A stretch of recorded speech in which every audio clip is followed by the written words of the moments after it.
Once upon a time, in a faraway land, there lived a man so exceptional that the divine hosts of heaven and hell were forced to take note. A man dangerous enough to bring Satan to his knees, but selfless enough to make God himself raise an eyebrow. How did this come to pass? Well, it all began at a very special birthday party for a very special young lady. Surprise! What is all this? It's your birthday, Kinsey. So? You've never been to a birthday party? No. Oh, like not even growing up? I went to the School of the Americas since kindergarten. We didn't really do birthday parties. But you celebrated Christmas? I don't have to explain myself to you. Oh, Kinsey, this is going to be so much fun. Xinjai made a cake, Jane Austen is here, we'll play some games. What sort of games?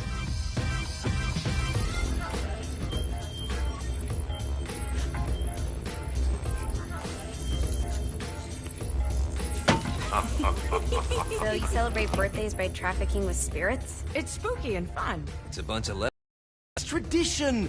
Every slumber party has to involve a spirit board. Slumber party? How's it work? We ask it a question, and the spirit of the board will reveal the answer. How? Yeah, someone pushes the pointy thing to wherever they want. Wait. Can we go back to you and your slumber parties? No time. All right. Everyone put their hands on the cursor. Cursor. I feel the magic already. All right. Will the President/God Emperor for life ever choose a partner to reign alongside them? No. Ooh, someone's getting married. Shut up, Matt. Who will tame the president's wild heart?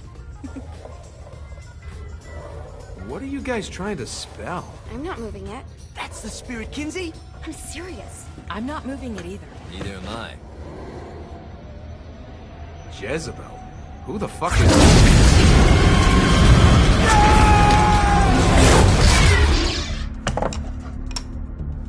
Is that not normal? Where'd you get the board? I was going through Zinniac's artifact collection and found it there. Who did it belong to? Alistair Crowley? Christ. Guys? I think it's laughing at us. Fuck this. I think you're a smart enough piece of wood to see where this is going. Now, you ready to cooperate? That's more like it. You think we can trust it? It's not like we got a lot of options. So what's the plan? We mount up and go in after the boss? No, I do. No sense in what's left of humanity walking right into a death trap. Someone's gotta live to tell the story. That's a stupid plan, Johnny. I'm leaving you in charge. Hell of a plan, Johnny. Are you serious? I'm coming too. Are you kidding me? How do you plan to come back? Yeah, I try not to sweat the details. You need someone with you that does. No. It's my birthday. Fine. Alright then. You know where my friend is?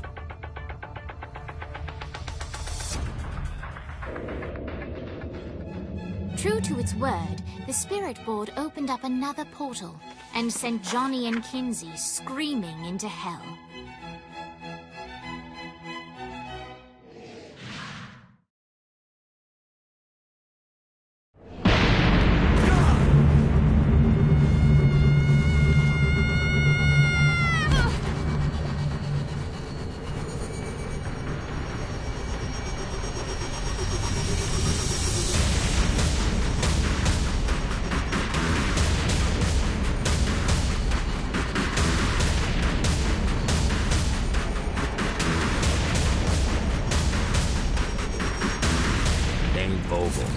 Ultor's behind this, I know it. Ultor and the Saints haven't been enemies in years. You really think he's responsible? You don't know him like I do. The boss put him through a window for a reason. The reason was the boss was kind of fucking crazy back then. That's a fair point. You know how much easier this would be if we just found a car? You know how much easier this would be if you just gave me a second? Alright. How are we gonna find the Ultor building? Biggest building down here, giant Ultor sign on it. I don't think this is a problem. I'll buy that. Who's next?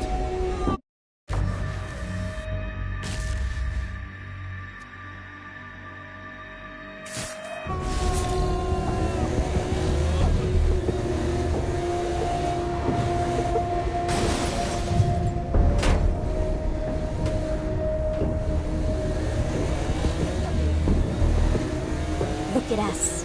Kinsey Kensington and Johnny Gat driving together on a birthday adventure. Are you always this excited? Generally, I'm a misanthrope. I get it.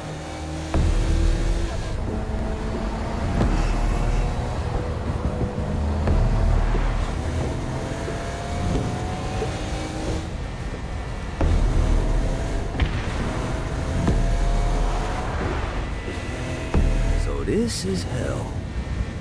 Not as bad as I thought. It kind of reminds me of Steelport.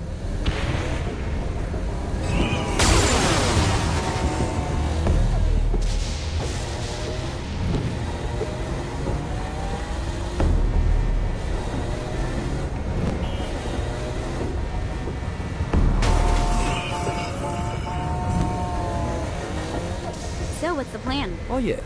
I'm gonna shoot him in the face unless he gives us the boss back. What if Dane doesn't have the boss? I'll probably still shoot him in the face.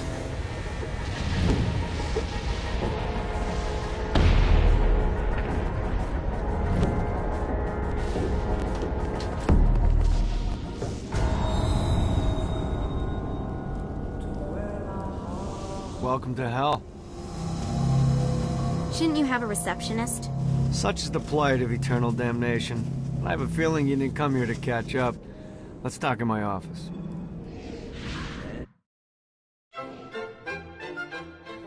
Not even death could stop the enterprising Vogel, who wasted no time in setting up an Ultor branch in the bowels of hell. Dane was eager to fill Johnny in on the ever-shifting politics of land rights in the underworld. But real estate mattered little to Johnny, who only cared where his friend was. Where'd you put the president? I've been trying to explain that. I didn't take them. Bullshit. You expect me to believe you just happened to be the first thing we see in hell? Maybe it's just me, but your thank you sounds more like an accusation. That's probably because he plans to kill you. Okay. I get the trust issues. Can I show you something? The pieces all came together. The president had caused more chaos and destruction than any other in human history. It was only natural that Satan would want them to marry his daughter.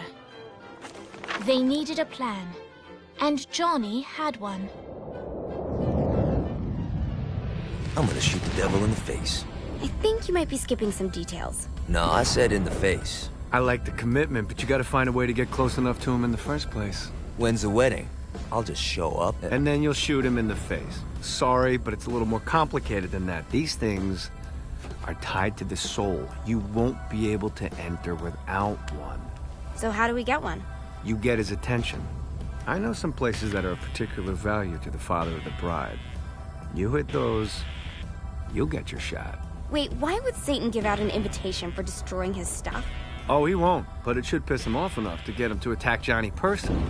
Either the devil kills Gat and Ultor gets the construction contracts to rebuild what was destroyed, or Johnny kills Satan and I'll have to pay less taxes. It's pretty win-win. That's why you're helping us? To make more money in hell? Hell's what you make of it, sweetie. Works for me. What you got? All right. Satan had entrusted the day-to-day running of hell to 5 archdukes, and Dane knew how to find them all. But beyond that, not everyone in hell was along with Satan's status quo. There were others who shared Dane's ambition for power, and the Ultor mogul knew that the key to unseating Satan lay in gaining their aid. But before Johnny set out to wage war against the Prince of Darkness, Dane had one final gift, an artifact that he had spent fortunes on. Lucifer's cracked halo. This holy relic granted Johnny the majestic wings of the Morning Star. However, he still needed help in learning how to use them.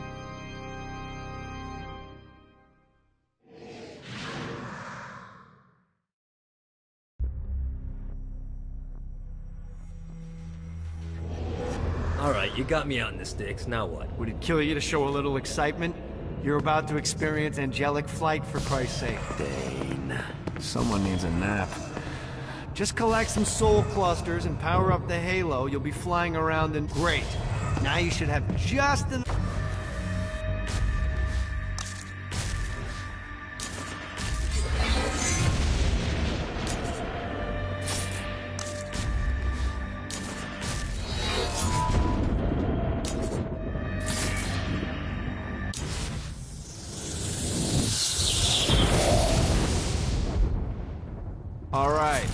Let's start slow. Try to jump over to that next island. Also, the longer you charge your wings before jumping, the further you'll go.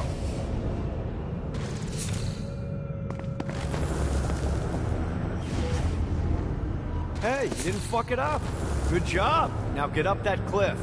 Don't worry, if something looks too high, just keep on jumping off the wall. Remember to charge your... Now it's time to fly. You heard of crawling before walking?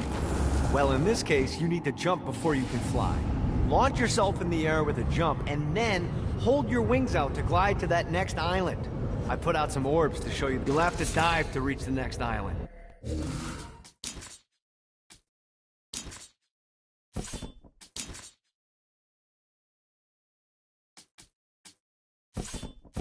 By pointing your head down, don't worry, the rest of your body will follow.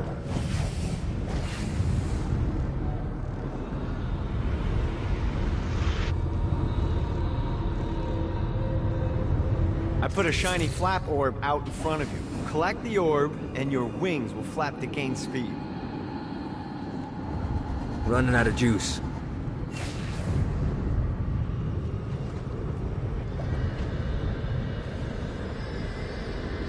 Got a touchdown.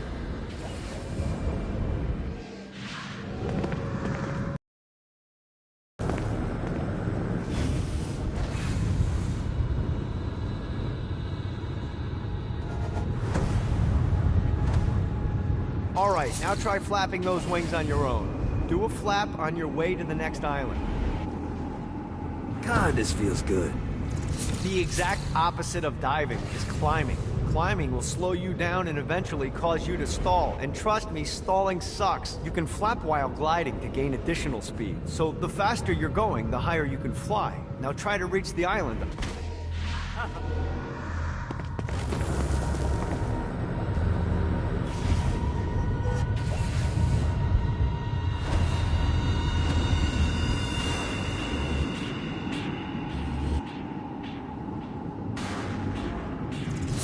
All right, time to take the training wheels off for the final lesson. Flying takes stamina. If you run out in midair, you are going to drop like a rock. A stupid, stamina-less rock. Let's get you back to the old tour building. I want to run through all the stuff you can do to hurt Satan. Sure thing. See you soon. Here's the deal. If you want some FaceTime with Satan, you need to get his attention. Now, Satan hates being challenged, so anything you do to undermine his control is good. Fraud, mayhem, shooting demons in the face, anything. You can keep track of Satan's wrath with this handy meter. Get it high enough and you'll be having drinks with Big Red in no time. I've compiled a list of shit to do, so take a look and do whatever sounds fun. Oh, one more thing. We have some potential allies down here. Trust me, you want to impress them.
I hope there's not something ridiculous like 100 of these to find. Lost count on these things.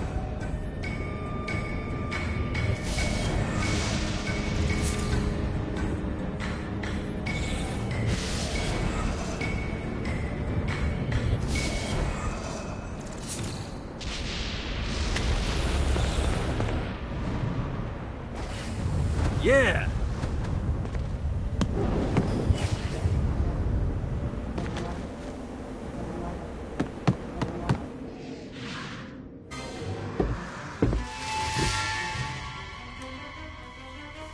Abandoned ship!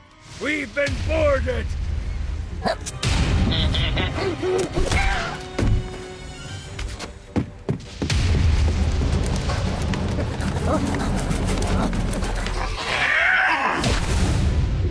these damn things off my ship!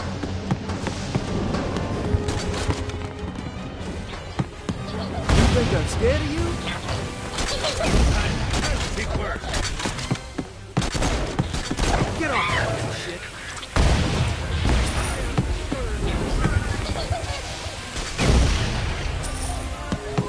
No, not another one of these.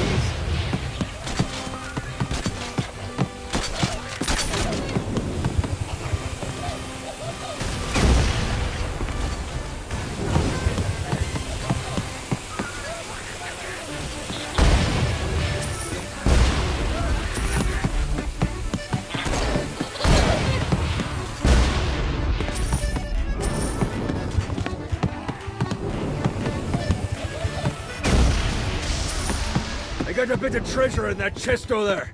The weapon you find inside may help with our little imp problem.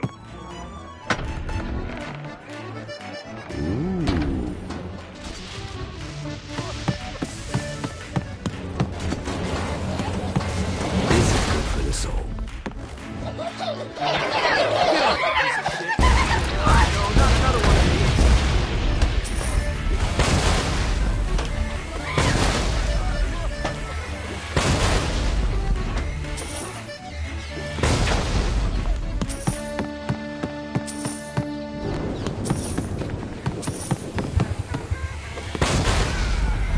I summoned these imps to serve as my crew.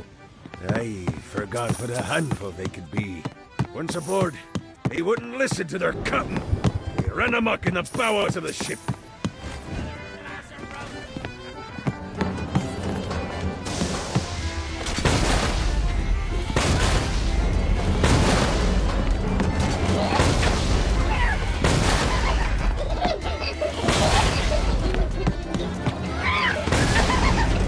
Good God, they're swarming me!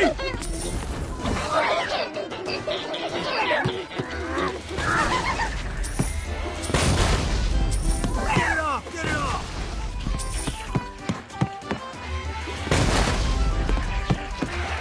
It's okay to drop the pirate voice. What pirate voice would that be? Wow.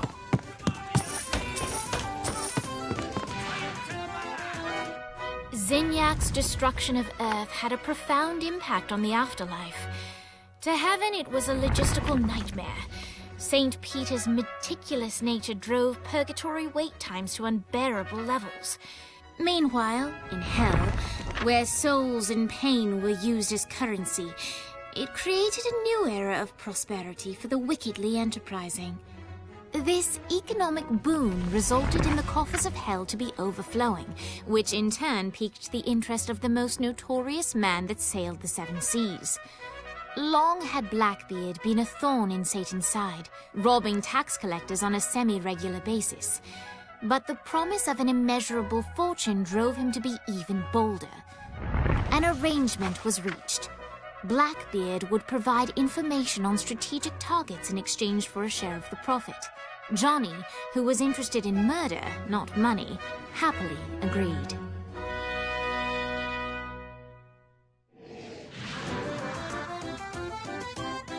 I grant ye the ability to summon my crew whenever they're needed.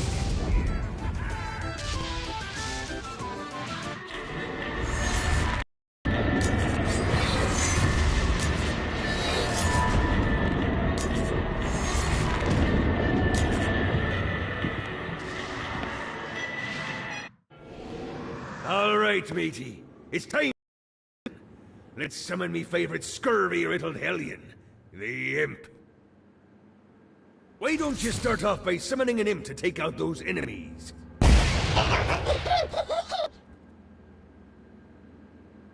There you go, matey. Now take down the other demon. Those little fighters are vicious. Now let's practice your aim. Take down the demons on the islands.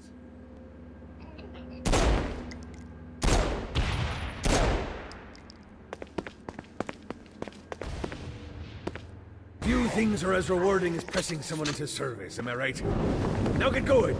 There's a whole wide world waiting to be plundered.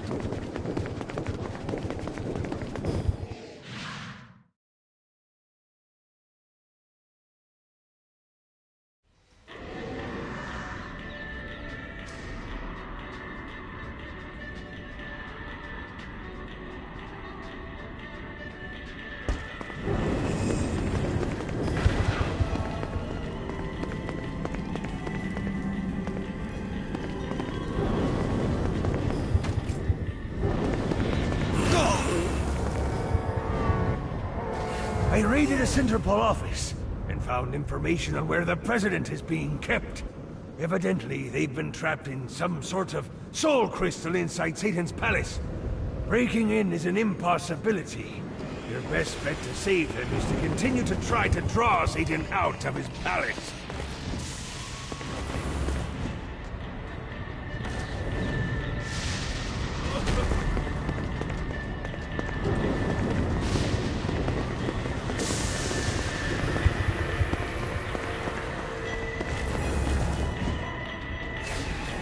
Damn it.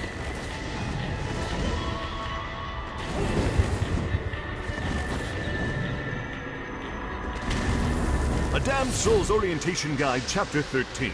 The Den of Eternal Suffering. Don't let the official name scare you. This wonderful location serves as our entertainment district. Take in one of Shakespeare's passion plays. Enjoy a septuple way. Or maybe just settle down for a sinfully perfect hot cocoa. I got word from Blackbeard that every island has a treasure chest hidden on it. What's in the chest? I don't know. I'm not a fucking pirate. What I do know is that if you want to get that thing open, you have to find 3 corresponding glyphs. Look on the bright side. Nothing's trying to kill you.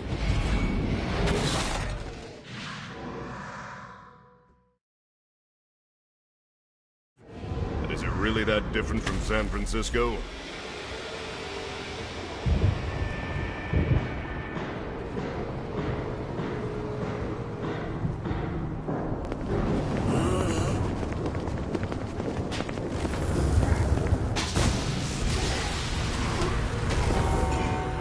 Need to rest the wings.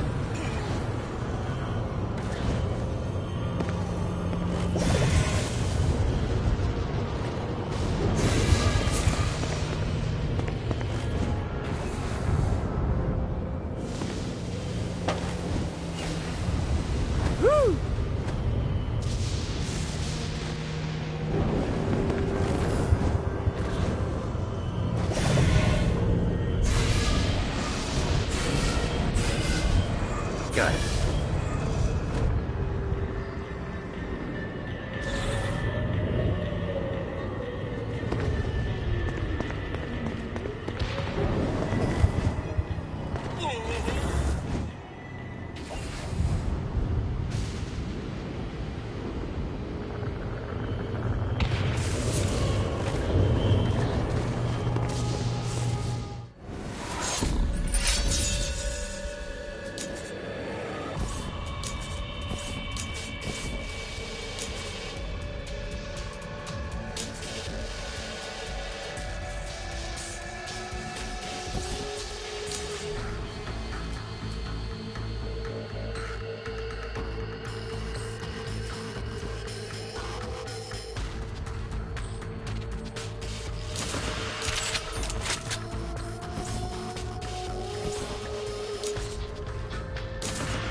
Lights up. William Shakespeare, humanity's greatest playwright, and hell's most diabolical purveyor of entertainment, looks on as a brave mortal on an Orphean quest enters. The bard's interest is piqued, and he looks to test his visitor's mettle.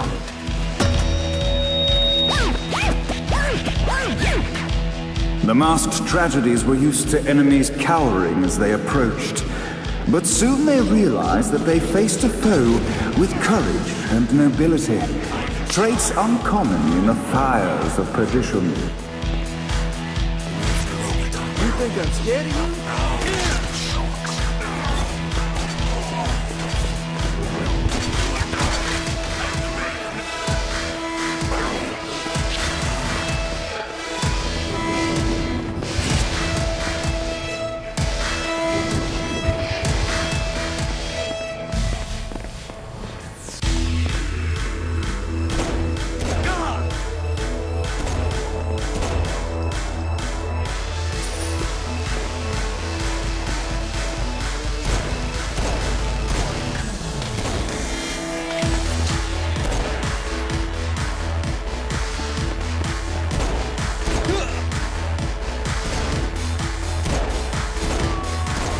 The inciting incident resolved.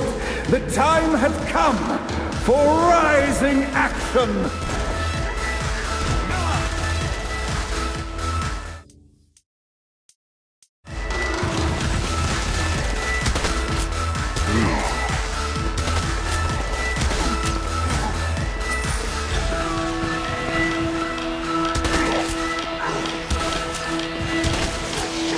The battle raged on below, and as bullets and blood flew, the bard arched a curious eyebrow. Could this mortal be the exact thing that Shakespeare needed?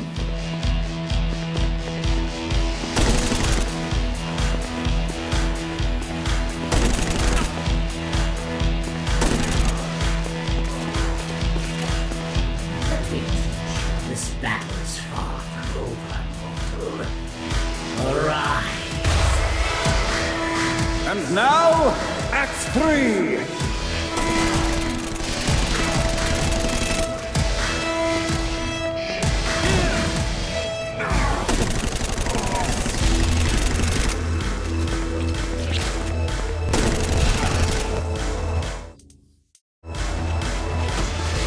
The squeeze of success.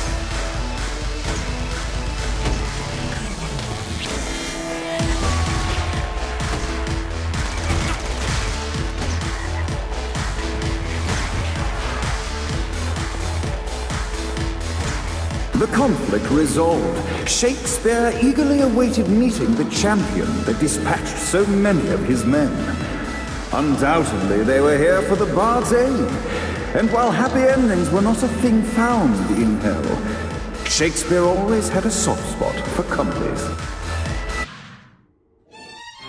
In the land of the living, William Shakespeare is regarded as one of the most prolific playwrights of all time. However, to the denizens of hell, the bard is seen in a far different light. After selling his soul for fame and adoration, Shakespeare served in hell as Satan's spy master general. In doing his duty, Shakespeare would punish the souls he was investigating by forcing them to perform in grotesque passion plays for Satan's amusement. But in a Twelfth Night-esque twist, Shakespeare found himself living a double life. While he projected an image of cruelty, his heart was as soft as Jezebel's. In secret, he would tutor her on the classics and act out the works of his mortal days. When Satan found out, he cast Shakespeare out of the palace, believing that the poet would be tormented by the populace of hell, far out of Jezebel's sight. But Satan had not counted on the bard's cunning. Embracing his persona of master torturer, Shakespeare and his followers, the tragedies, took root in the entertainment district, biding their time for revenge.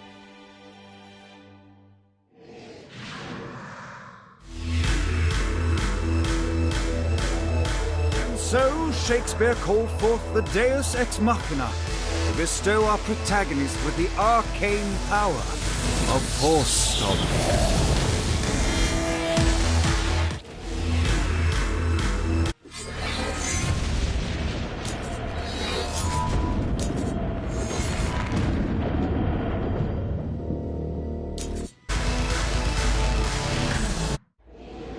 Lights up.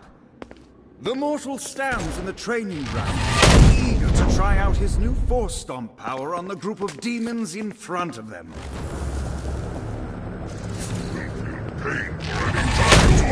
Scene 2, in which our protagonist kills more demons.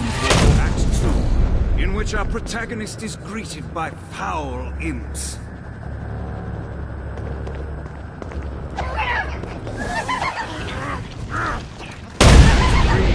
In which our protagonist learns that Force Stomp even works on flying enemies, enabling them to remove a Dark Inciter's shield before shooting them. The day is won, and the curtain closes on our noble hero.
Gotta pick it up.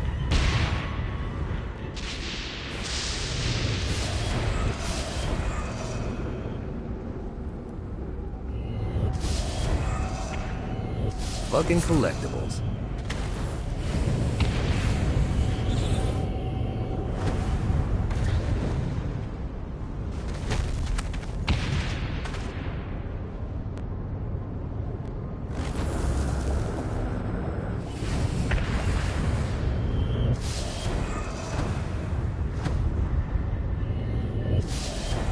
Damn it. God, this feels good.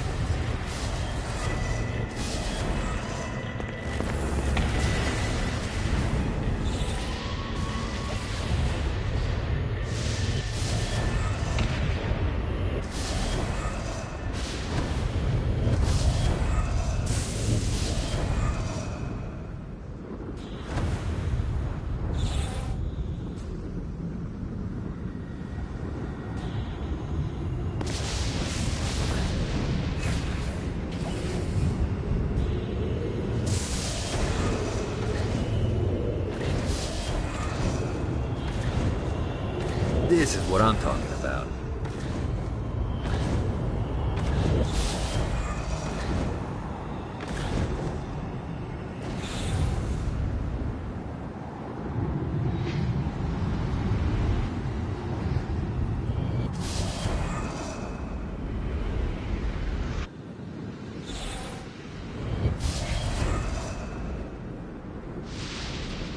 Gotta find more of these things.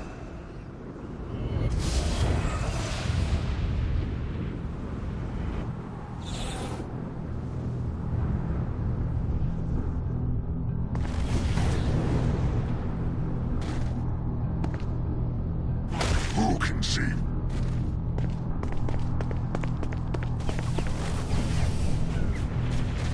Got a touchdown. Face the unholy master.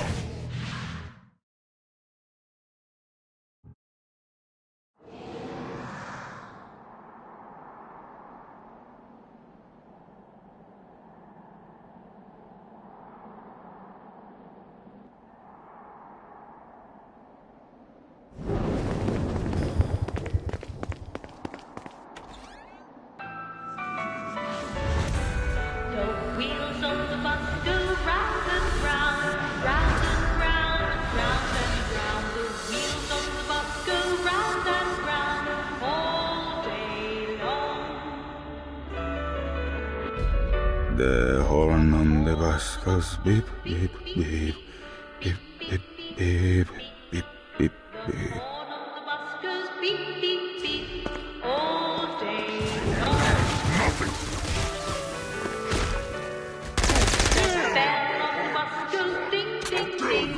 What, if they wanted to torture you, why'd they use the short version of the song?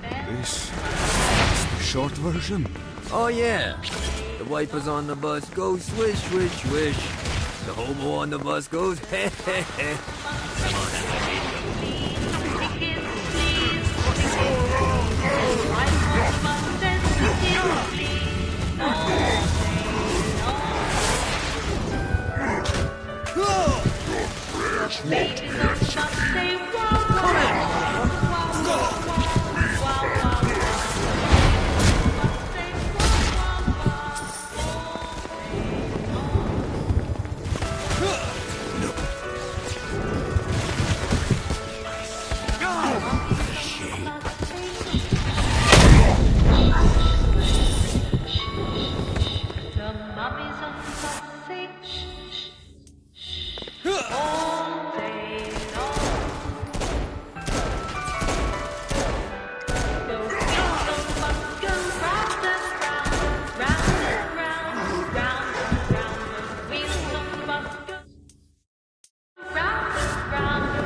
Exquisite. I can do this all day.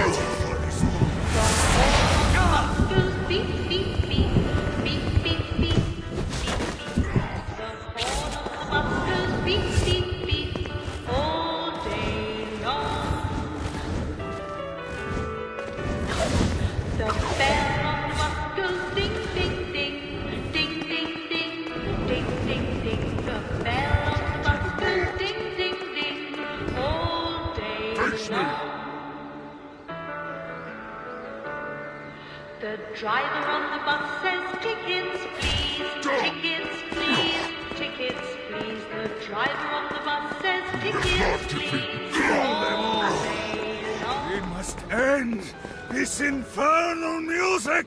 Come, let us return to my castle, so we may plot our next steps in proper surrounds. Johnny led Vlad back to his castle, which since his incarceration became a haven for frat parties and squatters. But the systematic impaling of trespassers would have to wait. Vlad was a man of his word, and was eager to provide intel that could aid in hobbling Satan's armies.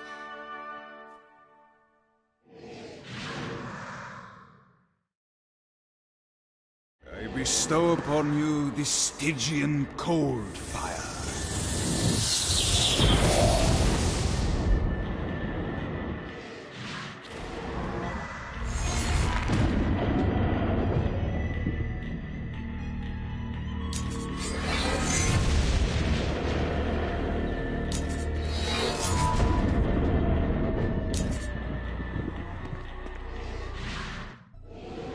I've brought you to this inferno to teach you about the power I have granted you. Cold fire is an aura, Which means you must activate the power and get close to an enemy before they will feel the cold embrace of the Stygian flames. Try it against these demons.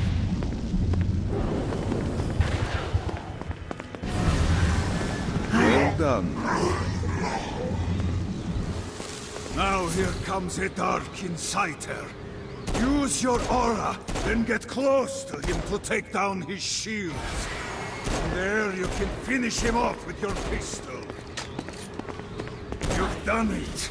Doesn't it feel good to watch an enemy burn?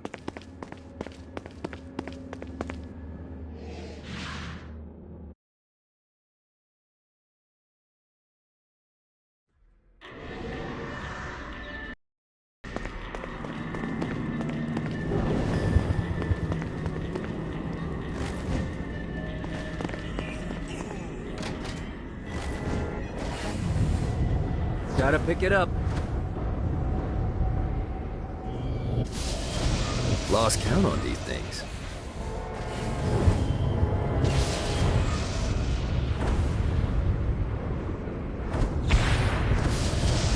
This is bad timing.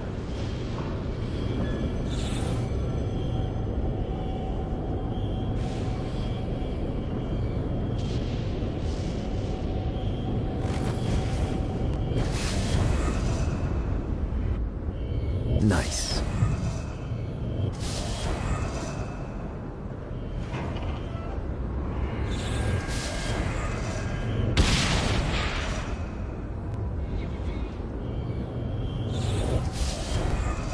God, this feels good.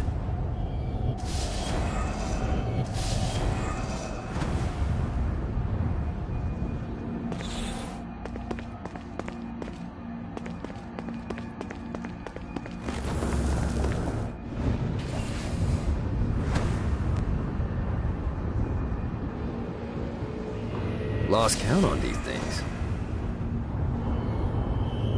Running out of juice.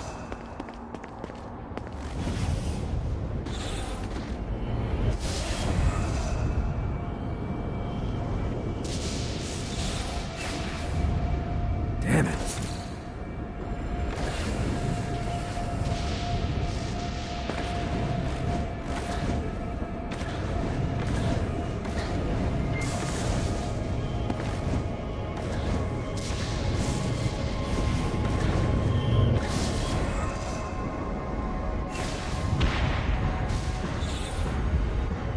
I need the rest of wings.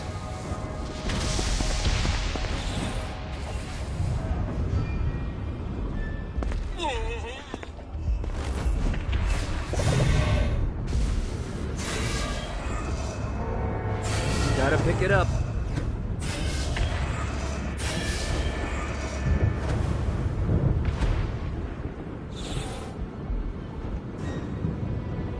I don't want to fight you, Johnny. I can take you. Say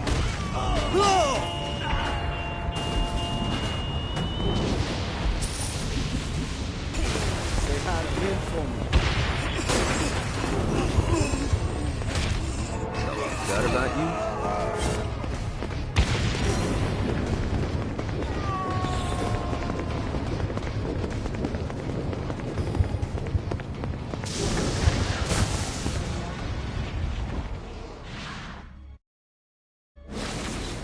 My lawyer, Legal Lee, figured out a way to get some gold-level clients a fast track out of hell. The more abuse you put these guys through, the more years we can shave off. Lee suggested running clients through the designated intersections to boost their punishment. Oh, and dive in front of those vehicles on fire for bonus points. I mean, let's face it, the more they hurt, the sooner we can get these wretched bastards out of here.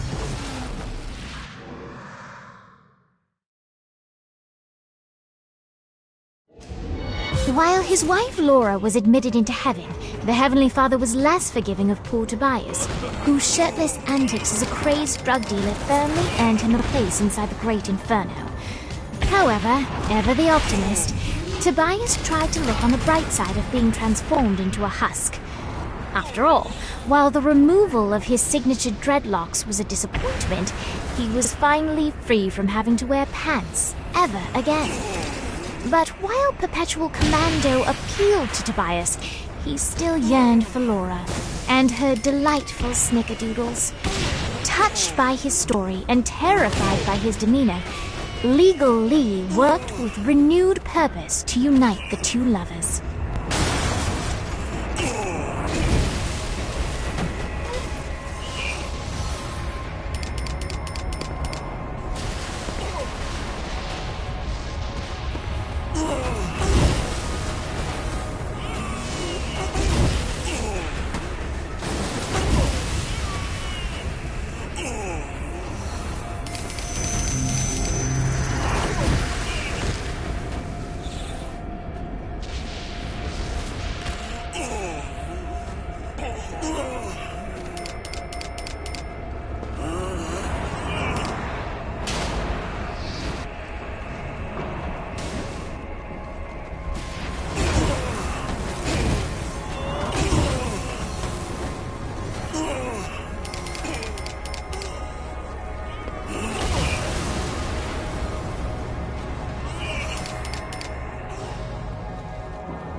Nice bike.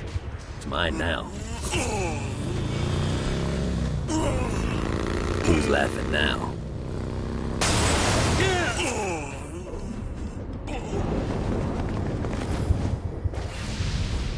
Woo!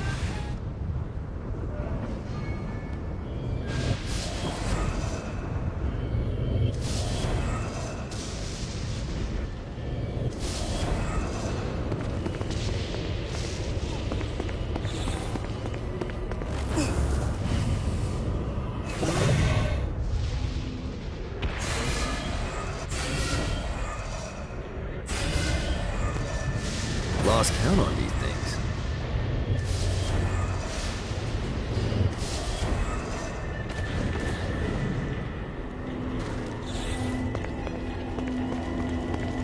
Everyone's chasing the Stygian dream down here. A way to make hell just a little more tolerable. And when you're surrounded with that amount of desperation, believe me, it's easy to find people who lay it all on the line for next to nothing. Some folks think I had all this handed to me and I take advantage of people, but here's the God's honest truth. In life and in death, I worked for everything that I had. Opportunities mean fuck all if you do nothing with them. Most of these poor bastards down here whine about their lot in life, but are unwilling to do anything about it. That's not me.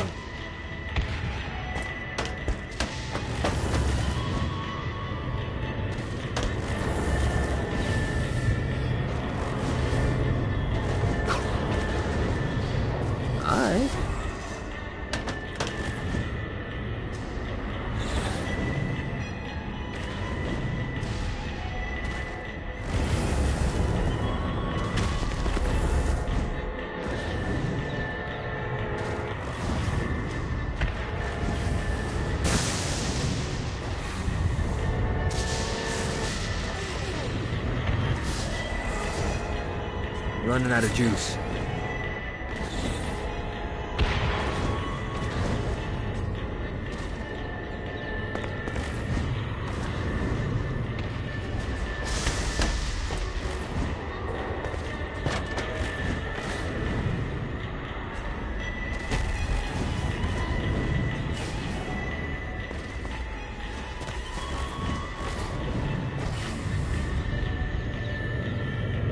Gotta pick it up. One more.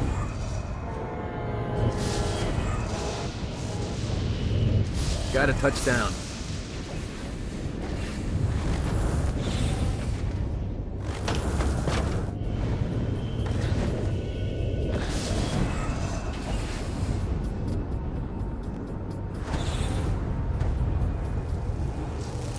This is bad timing.